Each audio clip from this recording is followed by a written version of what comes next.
ನನಗೆ ಉಂಬುವ ಚಿಂತೆ ಉಣಲಾದರೆ ಉಡುವ ಚಿಂತೆ ಉಡುವ ಚಿಂತೆ.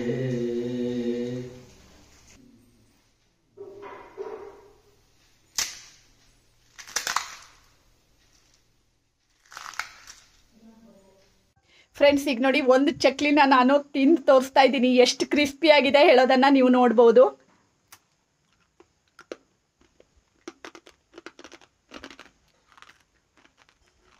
ಕೇಳ್ತಾ ಇದೆ ಅಲ್ವಾ ಸೌಂಡು?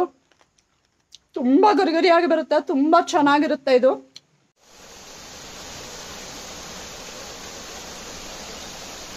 ಹಲೋ ಎವ್ರಿವನ್, ನಾನು ಸುಷ್ಮಾ. ವೆಜ್ ವಂಡರ್ಸ್ ಚಾನಲ್ಗೆ ಸ್ವಾಗತ, ಸುಸ್ವಾಗತ.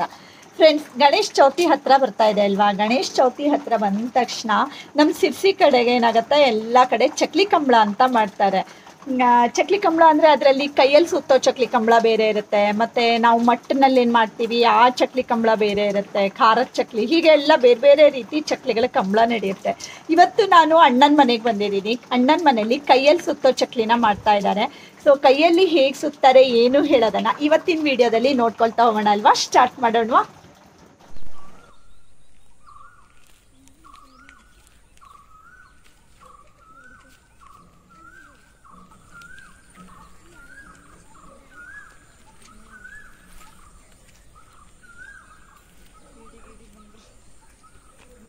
ಫಸ್ಟ್ ನೋಡಿ, ಈಗ ಕೈಯಲ್ಲಿ ಸುತ್ತುವಂತಹ ಚಕ್ಲಿ ಕಂಬಳ ಮಾಡೋಕ್ಕಿಂತ ಮುಂಚೆ ಹಿಟ್ಟನ್ನೆಲ್ಲ ಹೇಗೆ ರೆಡಿ ಮಾಡ್ತಾರೆ ಹೇಳೋದನ್ನು ಫಸ್ಟು ನೋಡ್ಕೊಳ್ಳೋಣ. ಇಲ್ಲಿ 2 kg ಆಗುವಷ್ಟು ಮಟ್ಟಳಗ ಅಕ್ಕಿ ಇದೆ. ಮಟ್ಟಳಗ ಅಕ್ಕಿ ಇದಕ್ಕೆ ತುಂಬ ಚೆನ್ನಾಗಿ ಬರುತ್ತೆ ಕೈಯಲ್ಲಿ ಸುತ್ತುವಂತಹ ಚಕ್ಲಿ ಹಿಟ್ಟನ್ನು ರೆಡಿ ಮಾಡೋದಕ್ಕೆ. ಇದನ್ನು ಒಂದು 5 ಗಂಟೆಗಳ ಕಾಲ ಮುಂಚೆ ನೆನೆಸಿಟ್ಕೊಂಡಿದ್ದಾರೆ. ಸೊ ಬೆಳಗ್ಗೆ ಇದನ್ನು ನೆನೆಸಿಟ್ಕೊಂಡಿದ್ದಾರೆ. ಚೆನ್ನಾಗಿ ನೀರೆಲ್ಲ ಹಾಕಿಬಿಟ್ಟು ಚೆನ್ನಾಗಿ ತೊಳ್ಕೊಂಡು ನೀರು ಹಾಕಿಬಿಟ್ಟು ನೆನೆಸಿ ರೆಡಿ ಮಾಡಿ ಇಟ್ಕೊಂಡಿದ್ದಾರೆ.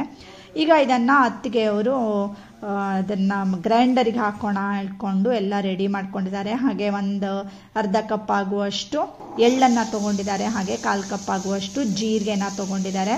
ಈಗ ಗ್ರೈಂಡರ್ಗೆ ಹಾಕ್ಕೊಳ್ತಾ ಇದ್ದಾರೆ. ಇದಕ್ಕೆ ನಾವು ಯಾವ ಹದಕ್ಕೆ ಅಂತಂದರೆ, ದೋಸೆ ಹಿಟ್ಟೇನು ನಾವು ರುಬ್ಕೊಳ್ತೀವಿ ಅಲ್ವಾ, ಅದೇ ಹದಕ್ಕೇನೆ ಇದನ್ನು ರುಬ್ಬಿ ರೆಡಿ ಮಾಡ್ಕೊಳ್ಬೇಕು. ಈಗ ನೋಡಿ, ಜೀರಿಗೆ ಮತ್ತು ಎಳ್ಳನ್ನು ಇದಕ್ಕೇನೆ ಸೇರಿಸ್ಕೊಳ್ತಾ ಇದ್ದಾರೆ. ಚೆನ್ನಾಗಿ ಹರ್ಕೊಂಡು ಬರುತ್ತೆ ಅಲ್ವಾ? ಫ್ಲೇವರ್ ತುಂಬ ಚೆನ್ನಾಗಿ ಬರುತ್ತೆ ಚಕ್ಲಿದು ಈ ರೀತಿ ಮಾಡಿಕೊಂಡ್ರೆ. ಹಾಗೆ ಇದಕ್ಕೆ ಮುಚ್ಚಳ ಮುಚ್ಚಿ ನೈಸ್ ಆಗೋದಕ್ಕೆ ಅಂತ ರುಬ್ಕೊಳ್ಳೋದಕ್ಕೆ ಇಟ್ಕೊಂಡಿದ್ದಾರೆ. ಆಮೇಲೆ ರುಬ್ಕೊಂಡಾದ್ಮೇಲೆ ಮತ್ತೆ ಇನ್ನೊಂದು ಟಿಪ್ ಏನಂದರೆ, ನೀವು ಈ ಹಿಟ್ಟನ್ನು ರುಬ್ಬುವಾಗಲೇ ಎಷ್ಟು ಅಂತ ನೋಡಿಕೊಂಡು ರುಚಿಗೆ ತಕ್ಕಷ್ಟು ಉಪ್ಪನ್ನು ಕೂಡ ಸೇರಿಸ್ಕೊಳ್ಬೇಕು. ಈಗ ಈ ಹಿಟ್ಟು ರೆಡಿಯಾಗಿದೆ. ನೆಕ್ಸ್ಟ್ ಸ್ಟೆಪ್ ಏನಂದರೆ, ಇದಕ್ಕೀಗ ಹುರಿಯಕ್ಕಿ ಹಿಟ್ಟನ್ನು ಹಾಕ್ಕೊಳ್ತಾ ಇದ್ದಾರೆ. ಈಗ ನೋಡಿ, ನಿಮ್ಗೆ ಹೇಳ್ತೀನಿ ಹುರಿಯಕ್ಕಿ ಹಿಟ್ಟನ್ನು ಹೇಗೆ ಮಾಡ್ಕೊಂಡಿದ್ದಾರೆ ಅವರು ಹೇಳ್ಕೊಂಡು. ಫಸ್ಟು ಮಟ್ಟಳಗ ಅಕ್ಕಿನೇ ತೊಗೊಂಡಿದ್ದಾರೆ ಅವರು ಹುರಿಯಕ್ಕಿ ಹಿಟ್ಟನ್ನು ಮಾಡ್ಕೊಳ್ಳೋದಕ್ಕೆ ಕೂಡ.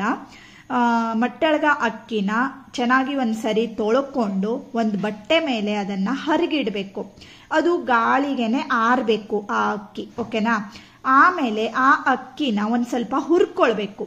ಸ್ವಲ್ಪ ಅದು ಗರಿ ಆಗುತ್ತೆ ಅಲ್ವಾ, ಅಷ್ಟರವರೆಗೆ ಹುರ್ಕೊಂಡು ಅದು ತಣ್ಣಗಾದ್ಮೇಲೆ ಮಿಕ್ಸಿಗಾದರೂ ಹಾಕ್ಕೊಳ್ಳಿ. ಅಂದರೆ ಕಡಿಮೆ ಪ್ರಮಾಣ ಇದ್ದರೆ ನೀವು ಮಿಕ್ಸಿಗೆ ಹಾಕ್ಕೊಳ್ಬೋದು. ಸ್ವಲ್ಪ ಜಾಸ್ತಿ ಇತ್ತು ಅಂತಾದರೆ ನೀವು ಗಿರಣಿಗೆ ಕೊಟ್ಟು ಹಿಟ್ಟನ್ನು ಮಾಡಿಸ್ಕೊಂಡು ಬರ್ಬೋದು, ಓಕೆನಾ? ಆಮೇಲೆ ನೋಡಿ, ಗ್ರೈಂಡರ್ಗೆ ಹಾಕ್ಕೊಂಡಿರುವಂತಹ ಹಿಟ್ಟಿಗೆ ಒಣ ಹಿಟ್ಟು ಅಂದರೆ ನಾನೀಗೇನು ಹೇಳಿದೆ ಅಲ್ವಾ, ಹೊರಿಯಕ್ಕಿ ಹಿಟ್ಟನ್ನು ಹಾಕ್ಕೊಳ್ತಾ ಒಂದು ಹದದವರೆಗೆ ಅದನ್ನು ಕಲಿಸ್ಕೊಳ್ಬೇಕು. ನೋಡಿ, ನಾನಿಲ್ಲಿ ಮಾಡ್ತಾ ಇದ್ದೀನಿ ಅಲ್ವಾ, ಅದು ಕಟ್ಟಾಗಬಾರ್ದು, ನೈಸಾಗಿ ಬರಬೇಕು. ನಾನು ನಿಮಗೆ ತೋರಿಸ್ತೀನಿ ಆ ಹದಕ್ಕೆ. ಅಂದರೆ ಕೈಯಲ್ಲಿ ಅವರು ಏನು ತಿರುಪಿ ಮಾಡ್ತಾರೆ ಅಲ್ವಾ, ಆ ಹದದವರೆಗೆ ಹಿಟ್ಟನ್ನು ಚೆನ್ನಾಗಿ ಕಲಸಿ ರೆಡಿ ಮಾಡ್ಕೊಳ್ಬೇಕು. ಮತ್ತು ಇನ್ನೊಂದು ಟಿಪ್ ಏನಂದರೆ ಫ್ರೆಂಡ್ಸ್, ನೀವು ಈ ಹಿಟ್ಟನ್ನು ಏನು ಗ್ರೈಂಡರ್ಗೆ ಹಾಕಿ ರುಬ್ಕೊಳ್ತೀರಿ ಅಲ್ವಾ, ತುಂಬ ನೈಸಾಗಿ ರುಬ್ಕೊಳ್ಬೇಕು ಅದನ್ನು.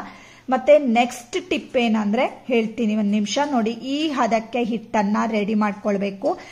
ತುಂಬ ಸಾಫ್ಟು ಆಗಬಾರ್ದು, ತುಂಬ ಗಟ್ಟಿನೂ ಆಗಬಾರ್ದು, ಮೀಡಿಯಮ್ ಆಗಿ ನೋಡಿ ಈ ಥರ ಉಂಡೆ ಮಾಡೋದಕ್ಕೆ ಬರಬೇಕು. ಅದು ನಮಗೆ ಮೆದುವಾಗೇ ಇರಬೇಕು. ಮತ್ತು ಅದನ್ನು ನಮಗೆ ಚೆನ್ನಾಗಿ ಅದು ಮುರಿ ಅಂತ ನಾವೇನು ಹೇಳ್ತೀವಿ, ಅದು ಟೆಕ್ಸ್ಚರ್ ಬರುತ್ತೆ ಅಲ್ವಾ ಚಕ್ಲಿ. ನಾವು ಸುತ್ತ ಆಮೇಲೆ ನಿಮಗೆ ತೋರಿಸ್ಕೊಡ್ತೀನಿ ಹೇಗೆ ಅಂತ.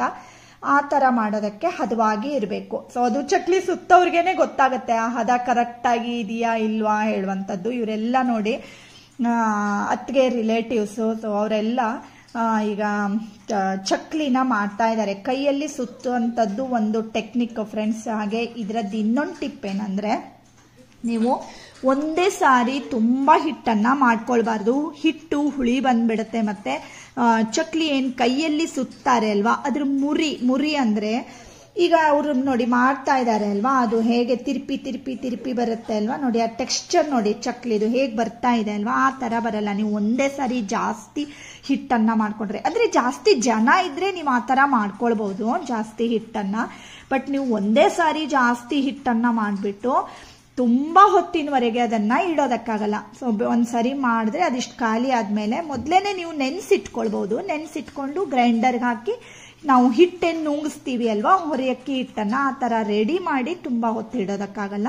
ಬೇಗ ಬೇಗ ಮಾಡ್ಕೊಳ್ಬೇಕಾಗತ್ತೆ. ಓಕೆನಾ. ಆಮೇಲೆ ಅಂದ್ರೆ ಸೆಕೆಂಡ್ ಬ್ಯಾಚು ಆ ತರ ರುಬ್ಕೊಂಡು ಮಾಡ್ಬೇಕು. ಆಕ್ಚುಲಿ ನಾವು ಕೂಡ ಬೆಳಗ್ಗೆ ಒಂದು ಬ್ಯಾಚ್ ಮಾಡಿದ್ವಿ, ಆಮೇಲೆ ಪುನಃ ಇನ್ನೊಂದು ಬ್ಯಾಚ್ ಗ್ರೈಂಡರ್ಗೆ ಹಾಕಿ ತೋರಿಸ್ದೆ ಅಲ್ವಾ, ಆಮೇಲೆ ಪುನಃ ಇನ್ನೊಂದು ಗ್ರೈಂಡರ್ಗೆ ಹಾಕ್ಬಿಟ್ಟು ರೆಡಿ ಮಾಡ್ಕೊಂಡಿದ್ದಾರೆ ಹಿಟ್ಟನ್ನ.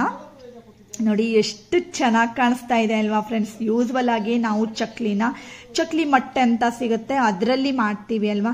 ಕೈಯಲ್ಲಿ ಈ ರೀತಿ ಮಾಡೋದು ಕೂಡ ಒಂದು ಕಲೆ ಫ್ರೆಂಡ್ಸ್. ಇದು ಈಗಿನ ಜನರಿಗೆಲ್ಲ ಯಾರಿಗೂ ಜಾಸ್ತಿ ಗೊತ್ತೇ ಇಲ್ಲ. ನೋಡಿ ಅಣ್ಣ ಕೂಡ ಕಲ್ತ್ಕೊಂಡಿದ್ದಾರೆ. ಸೊ ಅವರು ಪ್ರತಿ ವರ್ಷ ಇದೇ ರೀತಿ ಚಕ್ಲಿ ಕಂಬಳ, ಕೈಯಲ್ಲಿ ಸುತ್ತುವಂತಹ ಚಕ್ಲಿ ಕಂಬಳನ ಮಾಡ್ತಾರೆ. ಇವರು ಅತ್ತಿಗೆಯವರ ಅಣ್ಣ ಅವರು. ಸೊ ಅವರೆಲ್ಲ ಎಷ್ಟು ಚೆನ್ನಾಗಿ ಸುತ್ತಾರೆ, ಎಷ್ಟು ಚೆನ್ನಾಗಿ ಬರ್ತಾ ಇತ್ತು. ಆಕ್ಚುಲಿ ನಾನು ಲಾಸ್ಟ್ ಇಯರ್ ಕೂಡ ಒಂದ್ ಕಡೆಗೆ ಇಲ್ಲಿ ಹೆಗಡೆ ಕಟ್ಟದಲ್ಲಿ ಕೈಯಲ್ಲಿ ಸುತ್ತುವಂತಹ ಚಕ್ಲಿ ಕಂಬಳ ನಡೆದಿತ್ತು, ಅಲ್ಲಿ ಹೋಗಿದ್ದೆ. ನಾನು ಕೂಡ ಟ್ರೈ ಮಾಡಿದ್ದೆ ಚಕ್ಲಿ ಸುತ್ತೋದನ್ನ. ಈ ಸಾರಿ ಲಾಸ್ಟ್ ಇಯರ್ಗಿಂತ ಪರವಾಗಿಲ್ಲ ಫ್ರೆಂಡ್ಸ್, ಸ್ವಲ್ಪ ಇಂಪ್ರೂವ್ ಆಗಿದೆ. ನಾನು ಕೂಡ ಮಾಡಿದೆ, ಆಮೇಲೆ ತೋರಿಸ್ತೀನಿ. ನೋಡಿ ಈ ತರ ಫಸ್ಟ್ ಹಿಟ್ಟನ್ನ ರೆಡಿ ಮಾಡ್ಕೊಂಡಾದ್ಮೇಲೆ ಅದನ್ನ ಒಂದ್ ಸ್ವಲ್ಪ ಕೊಬ್ಬರಿ ಎಣ್ಣೆನ ಮುಟ್ಕೊಳ್ಬೇಕು. ಕೊಬ್ಬರಿ ಎಣ್ಣೆನ ಮುಟ್ಕೊಂಡು ಅದನ್ನ ಒಂದ್ ಸ್ವಲ್ಪ ಕೈಯಲ್ಲಿ ಒಂದು 2 ಇಂಚ್ ಆಗುವಷ್ಟು ತಿರುಪಿ ರೆಡಿ ಮಾಡ್ಕೊಳ್ಬೇಕು. ಆಮೇಲೆ ಅದನ್ನ ತಿರ್ಗಿಸ್ತಾ ಹೋಗ್ಬೇಕು. ಫ್ರೆಂಡ್ಸ್, ನೀವೇನಾದ್ರೂ ಫಸ್ಟ್ ಟೈಮ್ ನನ್ನ ಚಾನೆಲ್ನ ನೋಡ್ತಾ ಇದ್ದೀರಿ ಅಥವಾ ಇನ್ನೂ ಸಬ್ಸ್ಕ್ರೈಬ್ ಮಾಡ್ಕೊಂಡಿಲ್ಲ ಅಂತಾದರೆ ಸಬ್ಸ್ಕ್ರೈಬ್ ಮಾಡ್ಕೊಳ್ಳಿ. ಒಳ್ಳೊಳ್ಳೆ ವಿಡಿಯೋಸ್ಗಳು ಅಂದರೆ ಬ್ಲಾಗ್ಸ್ಗಳು, ರೆಸಿಪಿಗಳು, ಹಳ್ಳಿ ವಿಡಿಯೋಸ್ಗಳು, ಹಬ್ಬದ ಅಡುಗೆಗಳು ಎಲ್ಲ ನೋಡ್ಕೊಳ್ಬಹುದು. ಫಸ್ಟ್ ನೋಡಿ ಹಿಟ್ಟನ್ನ ಚೆನ್ನಾಗಿ ಮೆಲ್ಕೊಳ್ಬೇಕು. ಆಮೇಲೆ ನಾನು ಆಗ್ಲೇ ಹೇಳ್ದಂಗೆ 1-2 ಇಂಚ್ ಆಗುವಷ್ಟು ಕೈಯಲ್ಲಿ ಈ ರೀತಿ ಸುತ್ಕೊಳ್ಬೇಕು. ಮತ್ತೇನಂದ್ರೆ ಒಂದ್ ಸ್ವಲ್ಪ ಫಸ್ಟ್ ಕೊಬ್ಬರಿ ಎಣ್ಣೆನ ಟಚ್ ಮಾಡ್ಕೊಳ್ಳಿ, ಅವಾಗ ಚೆನ್ನಾಗಿ ಜಾರತ್ತೆ ಅಂತ ಹೇಳ್ತಾ ಇದ್ರು. ಆಮೇಲೆ ನೋಡಿ ಈ ರೀತಿ ತಿರ್ಗಿಸ್ತಾ ಹೋಗ್ತಾರೆ. ಎಷ್ಟು ಚೆನ್ನಾಗಿ ಬರ್ತಾ ಇತ್ತು ಅದು ಫ್ರೆಂಡ್ಸ್. ಅಂದ್ರೆ ಆಕ್ಚುಲಿ ಎಲ್ಲ ಮಷೀನ್ ನಲ್ಲಿ ಮಾಡಿರೋ ತರ ಅನ್ಸುತ್ತೆ, ಅಷ್ಟು ಚೆನ್ನಾಗಿ ಎಲ್ಲ ಒಂದೇ ತರ ಬರ್ತಾ ಇತ್ತು. ನೋಡ್ತಾ ಇದ್ದೀರಿ ಅಲ್ವಾ, ಎಷ್ಟು ಚೆನ್ನಾಗಿ ಕಾಣಿಸ್ತಾ ಇದೆ. ಇದು ಒಂದು ಕಲೆ ಅಂತಾನೆ ಹೇಳ್ಬೋದು ಫ್ರೆಂಡ್ಸ್. ಯಾಕೆಂದ್ರೆ ಎಲ್ಲರಿಗೂ ಇದನ್ನ ಮಾಡೋದಕ್ಕೆ ಬರಲ್ಲ. ಇದು ಅಷ್ಟೇ ಪ್ರಾಕ್ಟೀಸ್ ಬೇಕಾಗತ್ತೆ ಇದನ್ನ ಮಾಡೋದಕ್ಕೆ, ಈ ಚಕ್ಲಿನ.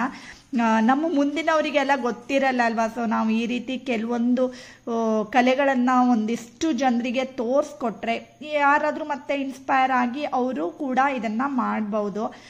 ಸೊ ನಾವು ಟ್ರೈ ಮಾಡೋಣ ಅಂತೆಲ್ಲ ಅಲ್ವಾ. ಅದಕ್ಕೋಸ್ಕರ ನಾನು ಮೆಥಡ್ ಕೂಡ ಹೇಗೆ ಮಾಡೋದು ಅಂತೆಲ್ಲ ಹೇಳಿದ್ದೀನಿ ಈಗಾಗಲೇ. ನೋಡಿ ಎಷ್ಟು ಚೆನ್ನಾಗಿ ಕಾಣಿಸ್ತಾ ಇದೆ ಅಲ್ವಾ. ಈ ರೀತಿ ಚಕ್ಲಿ ನಿಮಗೆ ಇಷ್ಟ ಆದರೆ ಲೈಕ್ ಮಾಡಿ, ಮತ್ತು ನಿಮಗೆ ಹೇಗನ್ನಿಸ್ತು ಹೇಳೋದನ್ನು ಕೂಡ ಕಮೆಂಟ್ ಮಾಡಿ ಫ್ರೆಂಡ್ಸ್. ಮತ್ತೆ ನೋಡಿ ಈ ಕೈ ಚಕ್ಲಿನ ಮರದ ಮಣೆ ಮೇಲೆ ಮಾಡ್ತಾರೆ, ಯಾಕಂದ್ರೆ ಅದು ಬೇಗ ಡ್ರೈ ಆಗಲ್ಲ ಚಕ್ಲಿ ಹೇಳ್ತಾ ಇದ್ರು ಅವರು. ಬೇರೆ ಎಲ್ಲ ಇದ್ರ ಮೇಲೆಲ್ಲ ಮಾಡಿದ್ರೆ ಬೇಗ ಒಣಗೋಗ್ಬಿಡತ್ತೆ ಚಕ್ಲಿ. ಸೊ ನಾವು ಬಂಡಿಗೆ ಹಾಕೋಷ್ಟೊತ್ತಿಗೆ ಅದು ತುಂಬಾ ಡ್ರೈ ಆಗಿಬಿಟ್ರೆ ಕೆಲವೊಂದು ಸರಿ ಅದು ಢಬ್ಗುಡೋ ಚಾನ್ಸಸ್ ಇರುತ್ತೆ. ಸೊ ಅದಕ್ಕೋಸ್ಕರ ಈ ರೀತಿ ವುಡನ್ ಮಣೆ ಮೇಲೆ ಮಾಡ್ತಾರಂತೆ. ನೋಡಿ ಎಷ್ಟೆಲ್ಲ ಒಂದೇ ಸಾರಿ ರೆಡಿ ಮಾಡಿ ಇಟ್ಟಿದ್ದಾರೆ ಅಲ್ವಾ. ಮತ್ತೇನಂದ್ರೆ ಒಬ್ಬೊಬ್ರು ಒಂದೊಂದು ತರ ಬರುತ್ತೆ ಅದು ಮಾಡಿರೋಂತಹ ಚಕ್ಲಿ. ಒಬ್ರದ್ದು ತುಂಬಾ ತಿನ್ನಾಗಿ ಬರುತ್ತೆ, ಕೆಲವೊಬ್ರು ಮಾಡಿದ್ದು ಸ್ವಲ್ಪ ದಪ್ಪವಾಗಿ ಬರುತ್ತೆ. ಹೀಗೆ ಅಂದ್ರೆ ಅವ್ರವ್ರಿಗೆ ಅದು ಕೈ ಹೇಗೆ ಕೂತಿದೆ ಹೇಳೋದ್ರ ಮೇಲೆ ಡಿಪೆಂಡ್ ಆಗುತ್ತೆ, ಆ ತರ ಇರುತ್ತೆ. ಮತ್ತೆ ಈಗ ನೋಡಿ ಅತ್ತಿಗೆ ಅವರು ಆಗ್ಲೇ ಎಣ್ಣೆನ ಕಾಯೋದಕ್ಕೆ ಅಂತ ಇಟ್ಕೊಂಡಿದ್ದಾರೆ. ಎಣ್ಣೆ ಕಾದಿದೆ ಈಗ. ಮತ್ತೆ ನೋಡಿ ಚಕ್ಲಿ ಹಾಕೋದು ಕ್ರಮ ಕೂಡ ಸ್ವಲ್ಪ ಚೇಂಜ್ ಇರುತ್ತೆ. ನಾವು ಅದನ್ನು ಕೈಯಲ್ಲಿ ಎತ್ತೆತ್ತಿ ಹಾಕ್ತೀವಿ ಅಲ್ವಾ, ಇದು ಆ ಥರ ಮಾಡಿ ಹಾಕೋದಕ್ಕೆ ಅಷ್ಟು ಚೆನ್ನಾಗಾಗಲ್ಲ. ಮಣೆನ ತಗೊಂಡು ನಾವು ಇದಕ್ಕೇನು ಖಾಲಿ ಸುಟ್ಕ ಅಂತ ಹೇಳ್ತೀವಿ, ಅದರಿಂದ ನೋಡಿ ಎಷ್ಟು ಈ ಥರ ಹಾಕ್ತಾರೆ ಈ ಕೈಯಲ್ಲಿ ಮಾಡಿರುವಂತಹ ಚಕ್ಲಿನ. ಆಮೇಲೆ ಹಾಕಿದ ತಕ್ಷಣ ಏನು ಮಗುಚೋದು ಬೇಡ, ಒಂದೆರಡು ನಿಮಿಷ ಬಿಟ್ಟು ಆಮೇಲೆ ಅದನ್ನು ಮಗುಚ್ಕೊಳ್ಬೇಕು.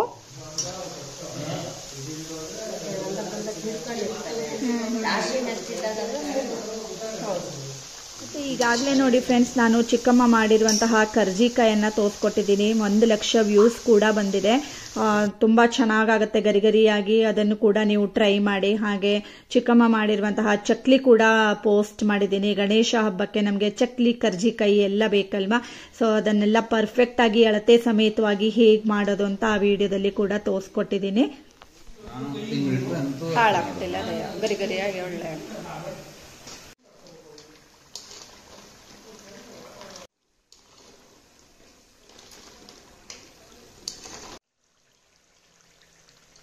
ಹಿಂಗೆ ಸೌಂಡ್ ಎಲ್ಲ ಅಡಗಬೋದಾ, ಕೊಳ ಬಿಡ್ತಲ್ಲ.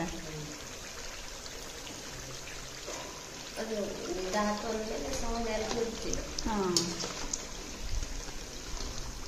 ಕಲರ್ ಚಲೋ ಬಂದು ಒಳ್ಳೆ ಚಕ್ಲಿದು.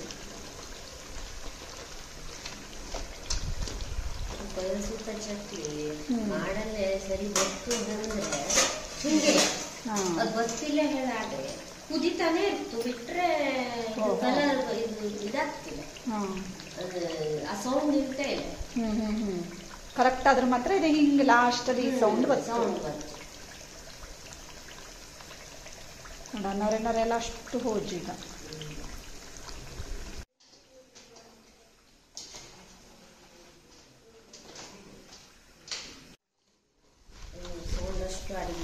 ಹಾಂ,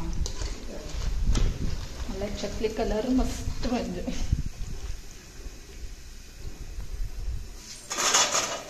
ಒಳ್ಳೆ ಎಷ್ಟು ಗರಿ ಸೌಂಡ್ ನೋಡು.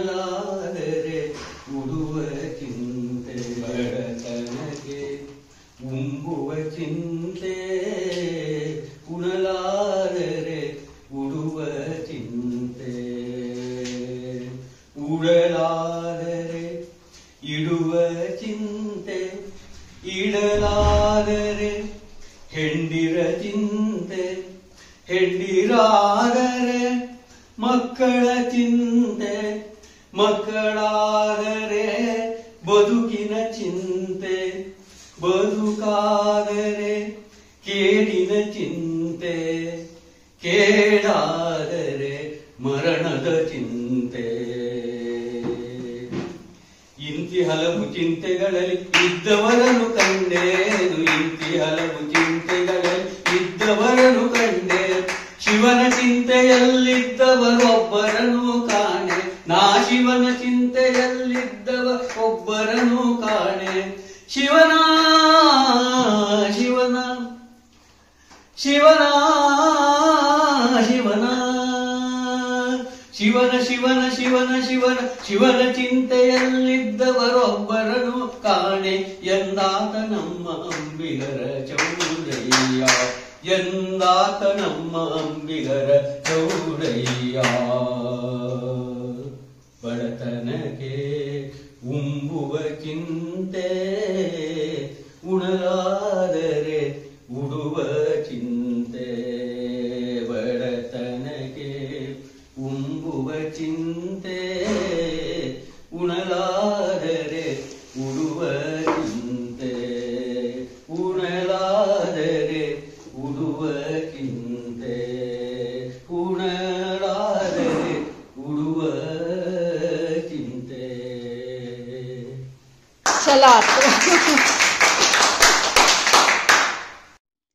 ನೋಡಿದ್ರಿ ಅಲ್ವಾ, ಈ ರೀತಿ ನಾವು ಚಕ್ಲಿ ಕಂಬಳಗಳನ್ನು ಮಾಡುವಾಗ ಒಳ್ಳೆ ಎಲ್ಲ ಜೋಕ್ಸ್ಗಳನ್ನು ಹೇಳ್ತಾ ಮತ್ತು ಈ ರೀತಿ ಒಬ್ಬೊಬ್ರದ್ದು ಏನಾದರೂ ಟ್ಯಾಲೆಂಟ್ ಇದ್ದರೆ ಅದನ್ನೆಲ್ಲ ಅವರು ತೋರಿಸ್ಕೊಡ್ತಾ ಚೆನ್ನಾಗಿ ಒಳ್ಳೆ ಈ ರೀತಿ ಎಂಜಾಯ್ ಮಾಡ್ತೀವಿ ನಾವು ಚಕ್ಲಿ ಕಂಬಳ ಮಾಡ್ತಾ.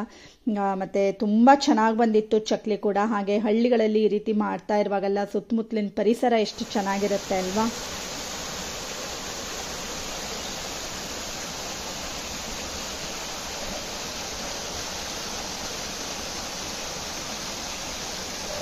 ಮತ್ತು ನೋಡಿ ಅತ್ತಿಗೆ ಮಧ್ಯಾಹ್ನ ಲಂಚ್ಗೆ ಕೂಡ ಬೂಂದಿ ಲಡ್ಡನ್ನು ಮಾಡಿದರು. ಅವರೇ ಖುದ್ದಾಗಿ ಮಾಡಿರುವಂತಹ ಲಡ್ಡು ಇದು. ಹಾಗೆ ಅನ್ನ, ಸಾಂಬಾರು, ರೈತ ಮತ್ತು ಬೆಂಡೆಕಾಯಿ ಪಲ್ಯ, ಅಪ್ಪೆ ಹುಳಿ ಇದನ್ನೆಲ್ಲ ಮಾಡಿದರು. ಇದ್ರ ಜೊತೆಗೆ ಬೂಂದಿ ಲಡ್ಡು ಕೂಡ ತುಂಬಾ ಚೆನ್ನಾಗಾಗಿತ್ತು.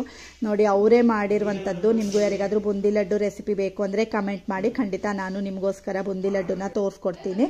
ಮತ್ತು ಶಾವಿಗೆ ಪಾಯಸ ಕೂಡ ಮಾಡಿದರು. ಸೊ ಎಲ್ಲ ಚೆನ್ನಾಗಿ ಊಟ ಮಾಡಿದ್ವಿ. ಆಮೇಲೆ ಪುನಃ ನಾವು ನಮ್ಮ ಕೆಲಸಗಳನ್ನು ಕಂಟಿನ್ಯೂ ಮಾಡಿದ್ವಿ. ಮಧ್ಯದಲ್ಲಿ ಒಂದು ಸ್ವಲ್ಪ ಹೊತ್ತು ಬ್ರೇಕ್ ಕೊಡಬೇಕಲ್ವ. ಸೊ ಊಟ ಎಲ್ಲ ಮುಗಿಸ್ಬಿಟ್ಟು ಆಮೇಲೆ ಮಾಡಿರುವಂತಹ ಚಕ್ಲಿ ಎಲ್ಲ ಒಂದು ಡಬ್ಬಕ್ಕೆ ಈಗ ನಾನು ಹಾಕ್ತಾ ಇದ್ದೀನಿ.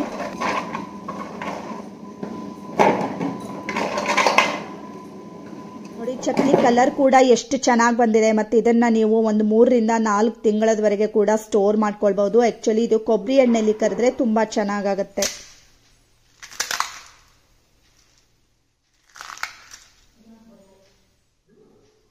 ಫ್ರೆಂಡ್ಸ್, ಈಗ ನೋಡಿ ಒಂದು ಚಕ್ಲಿನ ನಾನು ತಿಂದು ತೋರಿಸ್ತಾ ಇದ್ದೀನಿ. ಎಷ್ಟು ಕ್ರಿಸ್ಪಿ ಆಗಿದೆ ಹೇಳೋದನ್ನ ನೀವು ನೋಡ್ಬೋದು.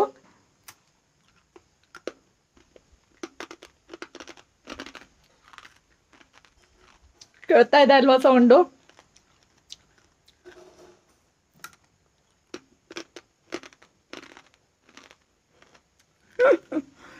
ತುಂಬಾ ಗರಿಗರಿಯಾಗಿ ಬರುತ್ತೆ, ತುಂಬಾ ಚೆನ್ನಾಗಿರುತ್ತೆ ಇದು. ಮತ್ತೆ ಒಂಥರ ಡಿಫ್ರೆಂಟ್ ಟೇಸ್ಟ್ ಇರುತ್ತೆ. ಕೈಯಲ್ಲಿ ಸುತ್ತೋದಲ್ವಾ. ಹಿಟ್ಟು ಕೂಡ ಇದು ಸಪ್ರೇಟ್ ಆಗೇ ಮಾಡ್ತಾರೆ. ಅಂದರೆ ನಾವು ಚಕ್ಲಿ ಮಟ್ಟಲ್ಲಿ ಏನು ಮಾಡ್ತೀವಿ ಆ ಥರ ಹಿಟ್ಟು ಮಾಡಲ್ಲ, ಇದು ಬೇರೆ ಥರ ಮಾಡ್ತಾರೆ. ಫ್ರೆಂಡ್ಸ್, ಕೈಯಲ್ಲಿ ಸುತ್ತೋ ಚಕ್ಲಿನ ಇವತ್ತು ನೋಡ್ಕೊಂಡು ಬಂದ್ರಿ ಅಲ್ವಾ. ಎಷ್ಟು ಚೆನ್ನಾಗಿ ಕೈಯಲ್ಲಿ ನೋಡಿ, ಚಕ್ಲಿ ಮಟ್ಟೆ ಬೇಡ ಅಲ್ವಾ, ಕೈಯಲ್ಲೇ ಎಷ್ಟು ಚೆನ್ನಾಗಿ ಎಲ್ಲ ಸುತ್ತಿದ್ದಾರೆ. ನೋಡಿ ಎಷ್ಟು ಚೆನ್ನಾಗಿ ಕಲರ್ ಕೂಡ ಬಂದಿದೆ. ತಿನ್ನೋದಕ್ಕೂ ತುಂಬಾ ಗರಿಗರಿಯಾಗಿದೆ ಫ್ರೆಂಡ್ಸ್. ಇದು ಖಂಡಿತ ನೀವು ಒಮ್ಮೆ ಈ ರೀತಿ ಕೈಯಲ್ಲಿ ಸುತ್ತೋ ಚಕ್ಲಿನ ಟ್ರೈ ಮಾಡಿ, ಮತ್ತು ಹೇಗೆ ಬಂತು ಅಂತ ಕಮೆಂಟ್ ಮಾಡಿ.